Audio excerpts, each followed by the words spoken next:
High সবাইকে, আজকে হচ্ছে 2রা জানুয়ারি আর আমি এখানে একদম রেডি হয়ে নিয়েছি, যাচ্ছি আমার স্কুলে। আজকে আমার স্কুলে রয়েছে রিইউনিয়ন, তো সেই জন্যই আমি চলে আসলাম আমার স্কুলে। আর এটা হচ্ছে আমার স্কুলের পিছন দিকের গেট। আমি সামনের দিক দিয়ে যাইনি, কারণ পিছনের গেটটা কাছে পড়ে, তো সেই জন্যই পিছনের গেট দিয়ে ভিতরে চলে আসলাম। আর এসে দেখলাম আমার স্কুলটা তো একদম অন্যরকম হয়ে গেছে, কারণ আমি আমার স্কুল ছেড়েছি 10 বছর হয়ে গেছে।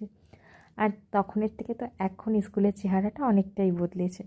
তারপরে আমরা সব বান্ধবীরা মিলে একটু গল্পগুজবও করে নিলাম। আর এটা হচ্ছে আমার আজকের আউটফিট, কেমন লাগছে জানিও। আর এটা হচ্ছে আমার স্কুলের হলঘর।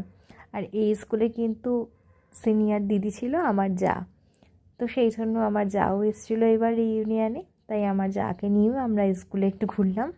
আমি আর আমার যা মিলেই পুরো স্কুলটাতে একটু ঘুরছিলাম।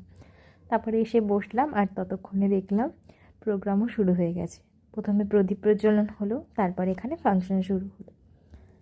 আর এখানটাতে সব ছোট ছোট মেয়েরা দেখছিলাম নাচ গান করছিল। আমারও ইচ্ছে হচ্ছিলো একটু নাচ গান করার, যদিও ওখানে দাঁড়িয়ে দাঁড়িয়ে একটু নেচেছি, তবে সেরকম লাফালাফি করতে পারিনি। আর এখানটাতে দেখলাম আমাদের স্কুলের ম্যামও নাচছিল, তার সঙ্গে আমার বান্ধবীরাও নাচ করছিল। তারপর আমরা স্টেজে আসলাম একটু ছবি ভিডিও তোলার জন্য। তারপর খাবার নিয়ে আমরা বাড়ির পথে রওনা দিলাম। আর বাড়িতে এসে দেখলাম মা রান্না করেছিল মাটন, সেটা দিয়ে আমি স্কুলের খাবার দিয়ে খেলাম। আর সন্ধেবেলায় আমার কাকি শাশুড়ির যেহেতু জন্মদিন ছিল, তাই ভাই কেক নিয়ে এসেছিলো, সেটাই কাট করা হলো।